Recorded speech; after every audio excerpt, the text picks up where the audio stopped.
Hello friends, स्वागत है आप सबका अपना चैनल एग्जाम वाला 5.0 में। आज हम लोग ऑब्जेक्टिव लुसेंट के पॉलिटी का एक इम्पोर्टेंट टॉपिक भारत का संवैधानिक इतिहास को देखेंगे, जो कि एग्जाम के दृष्टिकोण से महत्वपूर्ण है। तो चलिए इस सेशन को आगे बढ़ाते हैं। और यहाँ पहला क्वेश्चन है, B.R. अम्बेडकर और महात्मा गांधी के मध्य सन 1932 में हस्ताक्षरित पूना समझौता में प्रावधान था।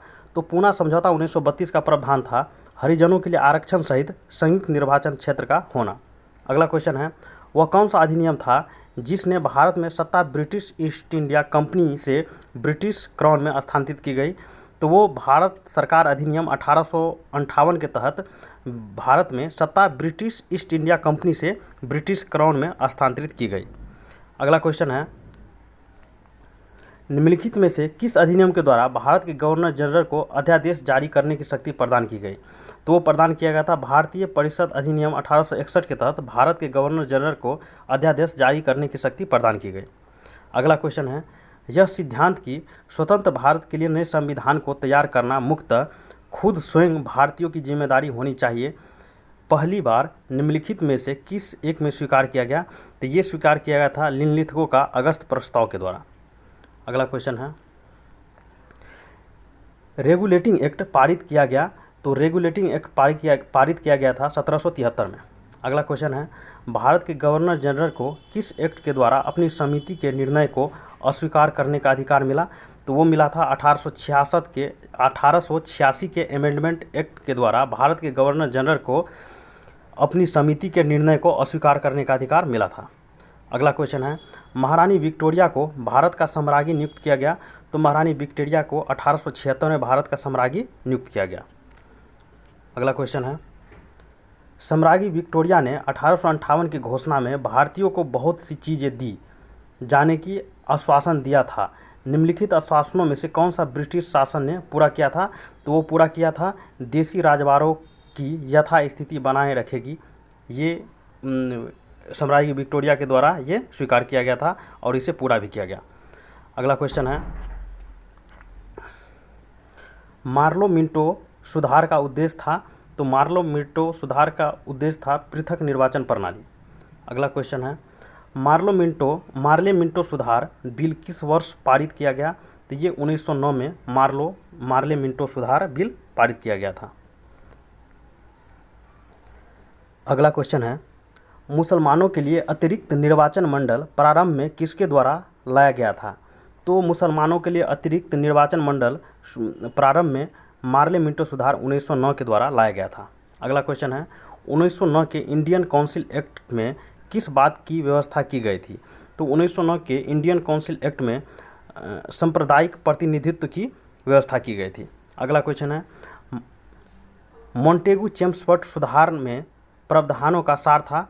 तो मोंटेग्यू चेम्सफोर्ड सुधार में प्रावधानों का सार था प्रांतों में दोहरा शासन। अगला क्वेश्चन है, 1946 का कैबिनेट मिशन तीन मंत्रियों से गठित था। निम्नलिखित में से कौन सा इसका सदस्य नहीं था? तो 1946 का कैबिनेट मिशन तीन मंत्रियों के गठन में पहला था लॉर्ड पैथिक लॉरेंस, दूसरा था A.B. अलेक्जेंडर और तीसरा था सर स्टैफर्ड क्रिप्स। और इसमें ये चौथा लॉर्ड एमरी, इसमें ये शामिल नहीं था। अगला क्वेश्चन है, कैबिनेट मिशन योजना के विषय में कौन सा सही नहीं है? तो कैबिनेट मिशन योजना में सही नहीं है पाकिस्तान की स्वीकृति, क्योंकि प्रांतीय सामूहिकरण ये शामिल थी, भारतीय सदस्यों वाला आंतरिक मंत्रिमंडल ये भी शामिल था, संविधान निर्माण का अधिकार ये सब शामिल था, परंतु पाकिस्तान की स्वीकृति ये शामिल नहीं थी कैबिनेट मिशन योजना में। अगला क्वेश्चन है, भारत का संविधान लागू होने तक स्वतंत्रता के पश्चात इसका शासन किसके अंतर्गत चलाया गया? तो 1935 के भारत सरकार अधिनियम के अनुसार स्वतंत्रता के पश्चात भारत का संविधान लागू होने तक शासन चलाया गया था। अगला क्वेश्चन है, भारतीयों को वर्ष 1947 में सार्वभौम सत्ता सौंपने की योजना निम्नलिखित में से किस नाम से जानी गई? तो ये जानी गई थी माउंटबेटन योजना के तहत। अगला क्वेश्चन है,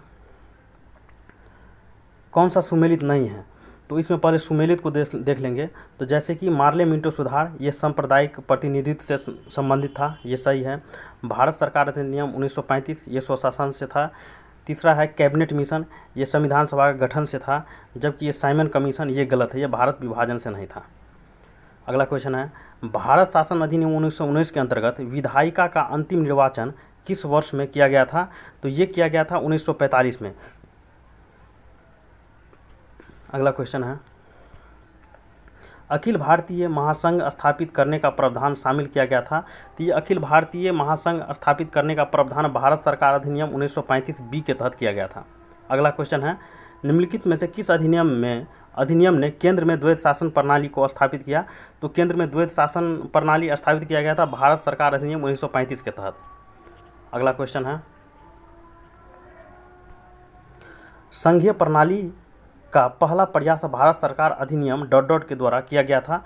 तो ये संघीय प्रणाली का पहला प्रयास भारत सरकार अधिनियम 1935 के तहत किया गया था।